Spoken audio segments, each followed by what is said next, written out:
So let's talk about Dr. Octopus. Because of the recent Carina's challenges coming out, a lot of people are going to be dusting this guy off. They're 5-star, or maybe they have a 6-star rank 1, or maybe if you like him, you have a ranked up one. But I do want to say before we get started, in order to do the challenge, you need an awakened one in order to counter the Havok. We'll talk about that a little bit later. If you want a more extensive guide than what I'm going to give you today, I'm going to link a video by Steel22. It's an excellent guide. It goes over everything and some more advanced gameplay. But today I'm going to try to break this down as fast as possible and to try to demystify this character that everyone thinks is complicated, but he really is not. So this whole scientific method, conducting research, all that means is fighting. That's all it means. It means hitting the opponent, them gaining power, you blocking, stuff like that. Each one of these research categories, there's a way to build the number, there's a scaling effect, and then there is a breakthrough, which is a buff or a debuff that applies. I want to talk about the scaling effects first because I think they're very under talked about. So if you do the first category, which is them gaining power either by hits or by passive power, the scaling effect is opponent's special attack damage is reduced by up to 50%. That's pretty good for tankiness, but it even gets better. The chemistry one, when you block or parry, then the scaling effect when it gets to 100 is 2050 block proficiency. That makes his base block proficiency pretty close to Captain America Infinity War because when I play him, I notice that I get perfect parries almost in every quest. And then the biology, if you guys exchange hits, you get a scaling attack bonus of basically 100% attack. So before we talk about anything, if you see 100 on all of these categories, you're doubling your attack, you're getting as much block proficiency as Captain America Infinity War, and if you accidentally tank a special, it does 50% damage. Now that alone is a character that I want to play. Like think about Dr. Doom. One of the reasons he's so good is because how high his attack is, and how high his block proficiency is, and how he can tank specials. So right there, Dr. Octopus has that if you can just keep these categories up. Now, the special attacks are very important.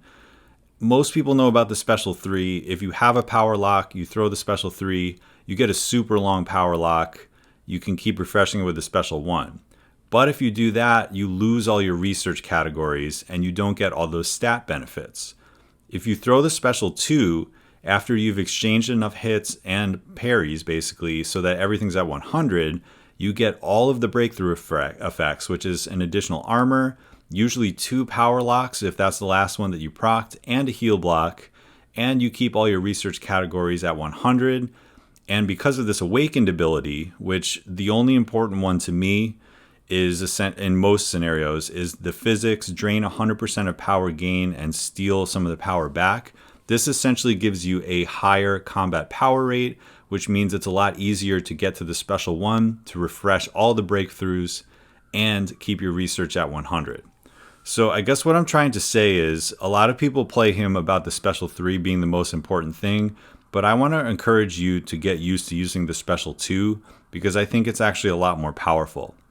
Lastly, the heavy attack removes the current breakthroughs, and however many breakthroughs are there, you get a burst of direct damage. This is really powerful because if you just parry heavy, you're basically going to be putting a heal block breakthrough on them, and then when you heavy, it bursts for damage, and you keep your categories at 100. You can build power this way. I start most fights by parry heavy and then throw the special 2 while you have 100 of each category.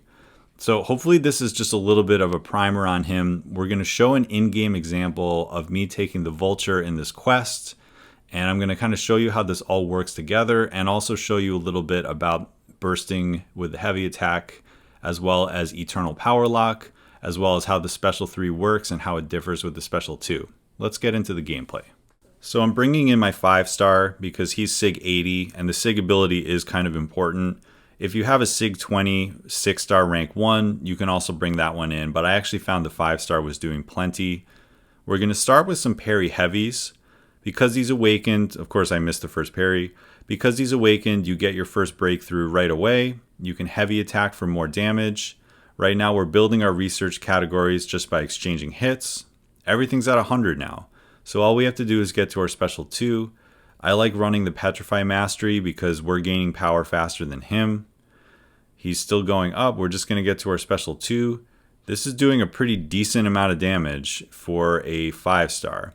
Now, we bait the special, we get the power lock, which sets us up perfectly to throw the special 2. Notice how much damage that does, because again, we have 100% attack. Now we can begin our backdrafts. You have about 10.5 seconds to get back to your special 1.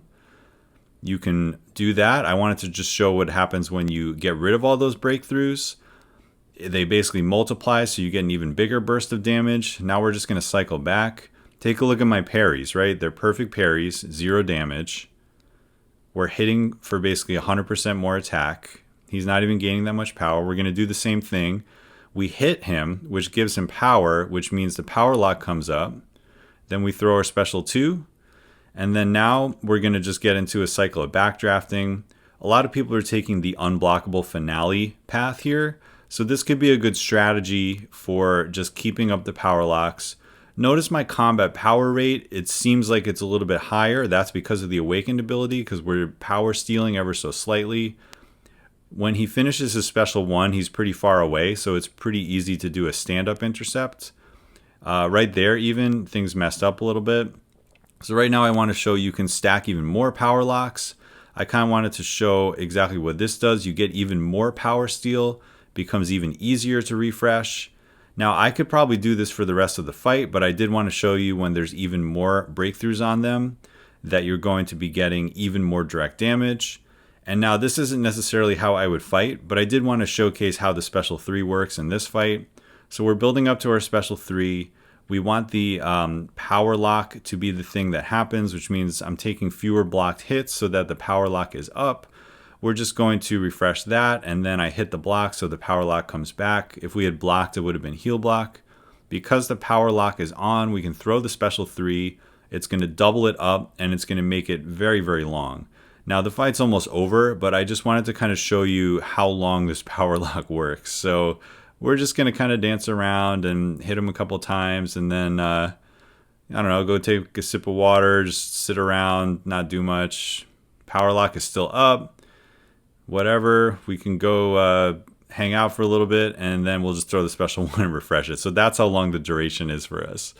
So yeah, Dr. Octopus, I think, is a very powerful character. If you didn't quite understand what was happening, just watch this whole video again, because I do think there's a lot more to him. The TLDW, parry heavy to the special 2, get to the special 2, and the fight's over. You can use the special 3 if you want. You can heavy for more damage. But yeah, I really like this character. I'm glad I kind of dusted him off, and I hope that I can potentially rank my 6-star someday and get a little bit of use into some more meaningful content. So if you have any questions or comments, please leave one, because I'm certainly not an expert.